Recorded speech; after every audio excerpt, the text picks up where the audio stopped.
ഈ പോലീസിന് അറിയില്ല ഇവിടുത്തെ കുട്ടി സഖാക്കൾ ഇങ്ങോട്ട് വരുന്നു. ഇപ്പൊ വന്നിട്ട് ഗേറ്റ് കൂട്ടാൻ നിൽക്കുക. ഒരു പോലീസ് ആൻഡ് ഒരു ഒത്താശയും ഞങ്ങൾക്ക് വേണ്ട, ഒരു സുരക്ഷയും വേണ്ട. ഈ ഓഫീസിലിരിക്കുന്ന 5 ആളുണ്ടായാല് ഇവന്റെ ഒന്നും ഉമ്മാക്കിയാണ്ട് പേടിക്കാൻ നിൽക്കുന്നതാണെന്നല്ല. ഒരു തരത്തിലും ഈ പറഞ്ഞ SFI-കാരനോ DYFI-കാരനോ അങ്ങ് മൂക്കി കയറ്റി കയറിയെന്ന് പറഞ്ഞേ. ഈ ICU കിടക്കുന്ന മഹതി ഉണ്ടല്ലോ, നാടകത്തിന്റെ മുഖ്യ നടി മന്ത്രി വീണ ജോർജ്, എന്തൊക്കെ തോന്നിവാസം കാണിച്ചാലും ഈ നാട്ടിലെ ജനങ്ങൾ ഇതൊക്കെ കാണുന്നുണ്ട്. നിങ്ങൾ ഈ തോന്നിവാസം മുഴുവൻ ഏതാണ്ട് ഒരു മാസം കൂടെ ഉള്ളൂ. ബാക്കി എന്താ ചെയ്യേണ്ടത് ഞങ്ങൾക്കറിയാം. കേരളത്തിലെ ജനങ്ങൾ ഇതിന് മറുപടി പറയും. DCC ഓഫീസിനകത്തേക്ക് ഈ തെമ്മാടുകൾക്കാരൻ അവസരം കൊടുത്തിട്ട് ജില്ലാ കോൺഗ്രസ് കമ്മിറ്റി ഓഫീസ് ഞങ്ങളെ സംബന്ധിച്ച് വൈകാരികമായ ഓഫീസാണ്. ആ ഓഫീസിനകത്തേക്ക് ഒരു മാന്യ മര്യാദയിൽ ഈ തെമ്മാടി കൂട്ടത്തിനെ കടന്നു വരാൻ പോലീസ് ഒത്താശ ചെയ്യുക. എന്ത് തോന്നിവാസം ഇത് അംഗീകരിച്ചു കൊടുക്കാൻ പറ്റുമോ? ഇത് ഒരുമാതിരി ഈ പറഞ്ഞ പോലെ വെറുതെ പറഞ്ഞല്ല. തീക്കളി കൊണ്ടാണ് ഇവിടുത്തെ CPM DYFI-ക്കാരൻ SFI-ക്കാരൊക്കെ തല പറയുന്നത്. കാണിച്ചു തരാം ഞങ്ങളൊന്ന് ഇറങ്ങി എന്താ അവസ്ഥ? ഒറ്റൊന്നിനെ പൊടി കണ്ടില്ല. ഇപ്പോൾ 5 ആൾ മതി. ഈ പറഞ്ഞു നിൽക്കുന്ന ചോരത്തളപ്പിന്റെ പിള്ളേർ ഇഷ്ടം പോലെ ഈ പറഞ്ഞ പോലെ കെ സുധാകരന്റെ കുട്ടികൾ കുട്ടികൾ ഇന്നും കണ്ണൂരുണ്ട്. അതുകൊണ്ട് അമ്മാരി ഭീഷണി വിലപ്പോലൊന്നും ഇങ്ങോട്ട് വേണ്ട.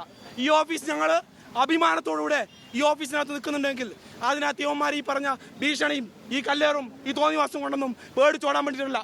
വേറെ ഒരു പോലീസുകാരും ഞങ്ങൾക്ക് വേണ്ട. ഈ ഓഫീസിൽ അങ്ങനെ നിൽക്കണമെന്ന് ഞങ്ങൾക്കറിയാം. ഈ ജില്ലയിലെ പാർട്ടി നേതൃത്വം എങ്ങനെ സംരക്ഷിക്കണമെന്ന് ഇവിടെ ജില്ലാ കോൺഗ്രസ് നേതൃത്വം നേരത്തെ തെളിയിച്ചിട്ടുണ്ട്. അതുകൊണ്ട് സംസ്ഥാന കേസ് കമ്മിറ്റി ജനറൽ സെക്രട്ടറി ഉൾപ്പെടെ ഫർഹാൻ മുണ്ടൻ ഉൾപ്പെടെ കല്ലേറിൽ പരിക്കുവെച്ചാണ് പോലീസ് നോക്കിയിട്ടാണ്. ഞാനൊരു ചർച്ചയിൽ പങ്കെടുക്കുമ്പോൾ ഓഫീസിനകത്ത് കല്ല് വരുന്നത്, ഞാൻ ഇരിക്കുന്ന ചാനൽ മുറിയിൽ ക്യാമറയുടെ മുമ്പിലേക്കാണ് കല്ല് വന്ന് വീഴുന്നത്. എന്ത് തോന്നിവാസമാണ് ഇതാണ് ഇവിടെ നടക്കുന്നത്. ഈ അക്രമത്തിന് കോപ്പ് കൂട്ടാൻ തന്നെയാണ് ഈ തിരക്കഥ ഒരുക്കുന്നത്. AN ഷംസീറിന്റെ തിരക്കഥയിൽ മുഖ്യമന്ത്രിയുടെ നിർദ്ദേശം അനുസരിച്ച് വീണ ജോർജ് തകർത്ത് അഭിനയിച്ചു. ഈ കുട്ടി കുരങ്ങന്മാരുണ്ടല്ലോ കുറെ എണ്ണം ഇവിടെ വന്നേ, അവന്മാരൊക്കെ ഇങ്ങനെ അഴിഞ്ഞാടിക്കൊണ്ടിരിക്കുക.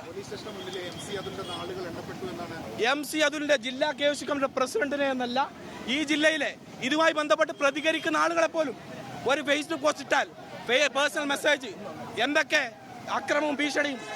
ഇതുമായി ബന്ധപ്പെട്ട് ഇന്ന് മന്ത്രിക്കെതിരെ കരിങ്കൊടി പ്രതിഷേധം നടത്തിയ KSUവിന്റെ ജില്ലാ പ്രസിഡന്റ് MC അതുൽ ഉൾപ്പെടെയുള്ള സഹഭാരവാഹികൾ, മറ്റ് KSUവിന്റെ ഉത്തരവാദിത്തപ്പെട്ട സംസ്ഥാന ജനറൽ സെക്രട്ടറി ഫർഹാൻ ഉൾപ്പെടെയുള്ള നേതാക്കൾ ഫേസ്ബുക്ക് പോസ്റ്റ് ഇട്ട എന്തിനേറെ പറയുന്ന ഈ വിഷയത്തിൽ പ്രതികരണം നടത്തിയ ആളുകളെ പോലും പേഴ്സണൽ മെസ്സേജ് വന്ന് ചീത്ത വിളിക്കുക, കൈകാര്യം ചെയ്ത് നിന്റെ നാളുകൾ എണ്ണപ്പെട്ടു എന്ന് പറയുക. മുദ്രാവാക്യം ടൗൺ സ്റ്റേഷന് മുമ്പിൽ മാത്രമല്ല സോഷ്യൽ മീഡിയയിൽ മുഴുവൻ ഈ പറയപ്പെട്ട KSU നേതാക്കളുടെ യൂത്ത് കോൺഗ്രസ് നേതാക്കളുടെ ഒക്കെ വാർഡുകളിൽ ജില്ലാ യൂത്ത് കോൺഗ്രസിന്റെ പ്രസിഡന്റ് വിജിൽ മോഹൻ ഇവിടെ ഉണ്ട്. കരിങ്കൊടി കാണിച്ചതിന്റെ പേരിൽ കൈകാര്യം ചെയ്ത് കളയും, അങ്ങ് ഇല്ലാതാക്കി കളയുമെന്ന് പറയാണ്.